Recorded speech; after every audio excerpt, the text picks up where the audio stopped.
We have planned for Andrea Barrese-Brandt to give the first presentation. Unfortunately, she's not with us today, so I will present the Lost Art database to you, and I will do that by sharing the screen.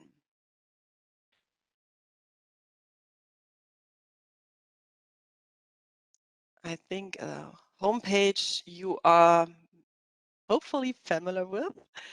I will give you some general information about the database and show you some more new features you can use for your research. The Lost Art database, and I have to go, of course, to the English version, was launched in the year 2000. So we look back at 22 years already. Until the end of the 1990s, there existed mainly printed publication of losses by museums for the documentation of cultural property lost during the war. With the development of the internet, it was considered to make the losses transparent in the form of an internet-based database accessible to everyone in Germany and abroad, and this is important, easily expandable. In parallel, with regard to Nazi-looted property, the International Washington Principles of 1998 provided in Principle number 6 for the establishment of a central register of all informations on Nazi-looted property, and the German Declaration of 1999 supported this demand. 4 months ago, in December 2021, the website of the Lost Art database received a new appearance. It was redesigned in a more contemporary style and with clearer structure. So not the database has changed, but the face of the database changed. It now offers new searching and filtering options to facilitate the search for possibly looted objects. The Lost Art database documents cultural property that was either seized or removed between 1933 and 1945. So the aim is to bring together former owners or the heirs with the current owners and thus support the stakeholders in finding just and fair solutions. Accordingly, and that's what you can see on the homepage, the database divides into search requests and found object reports. Private individuals and institutions in Germany and abroad can publish a search request for cultural property that was taken from them as a result of Nazi persecution or lost during the Second World War. Found objects can be reported when they either be clearly identified as Nazi-looted cultural property or are suspected as such due to provenance gaps or other identifications. Likewise, objects that have been identified as so-called trophy art or losses of the Second World War can be reported as found as well.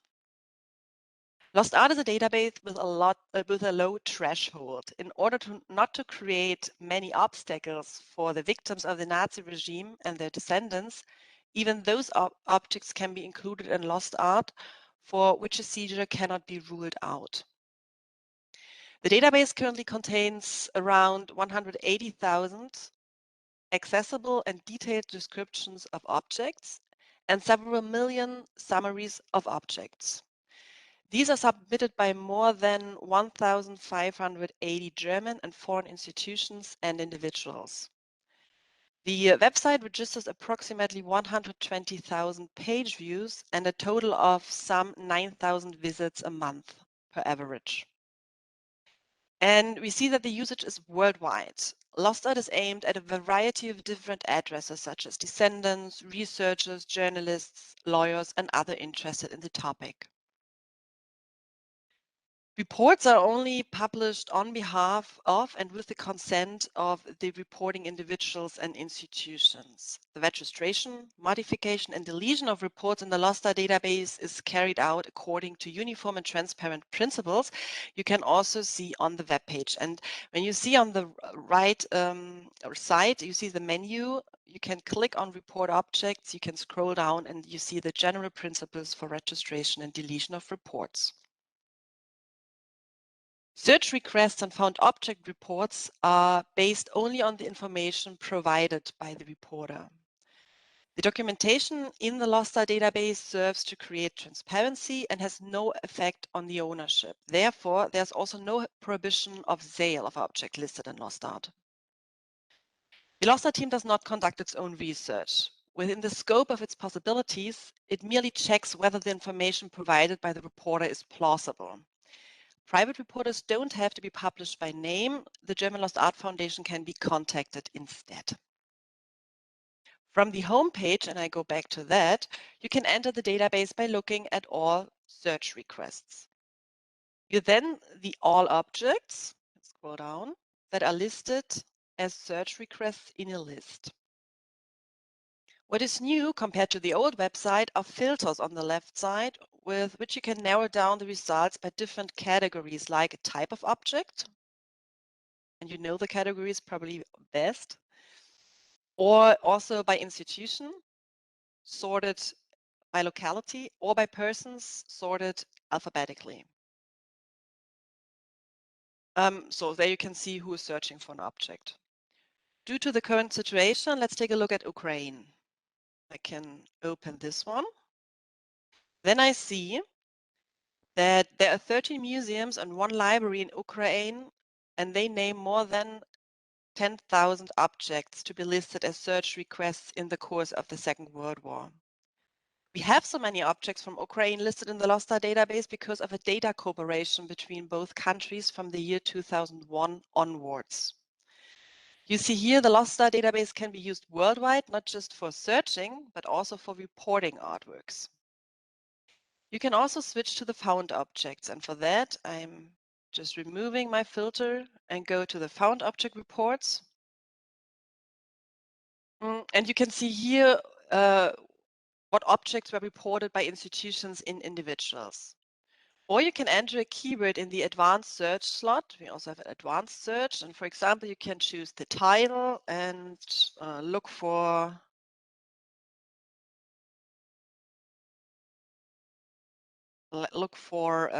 just a keyword. And from there, I go to one with a picture. You can see the single report. And the single report, in the best case, contains a picture or even more pictures and description. See a description here. You see also techniques and measurements. You can have information on the provenance, of course, also the contact you can get in touch with. And most of our content is also available in English language, not just in German. That makes it more easy. And a report must include all the information known to the reporting party about the individual object or collection, which makes the identification possible. And we know it's not always as much as we can see here.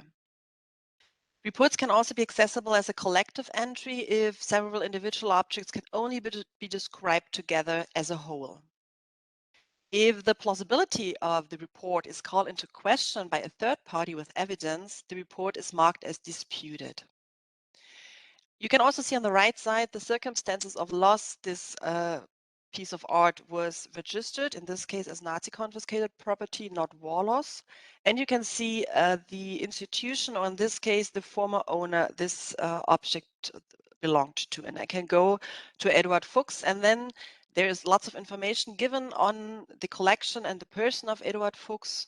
I can also have a look at provenance marks. I can see the groups of reported objects, but even more convenient, I can go to all the objects in our overall search, and then I can see all the objects that were registered for the collection of Eduard Fuchs. We return back to the home page. Here you find, when you scroll down, also a link to all institutions and private individuals and parties. You can see also a map, so you can also narrow it down by location, but be careful, only private parties who have agreed to publication by name are listed here. That's why you can see all of the you can't see all of the nearly 1,600 reporters the actual database contains. We just have 1,200 here because not every private party agreed to publish their details. Again, I can have a look at locations. For example, I can go to Israel. Here we go. And there we see the Israel Museum reported lots of found reports. We get information about the institution. We get a contact detail, so we can get in touch with the institution right away.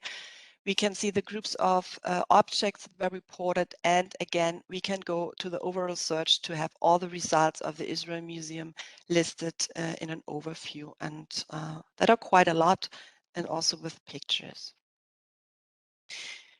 We return back to the home page for the last time to scroll even further down and find the link to Provenance, our research database. Some of you may remember the module Provenance Research that once belonged to the website of the Lost Art database. Since this module is not one of the core tasks of the Lost Art database, the data is subsequently updated and moved to Provenance.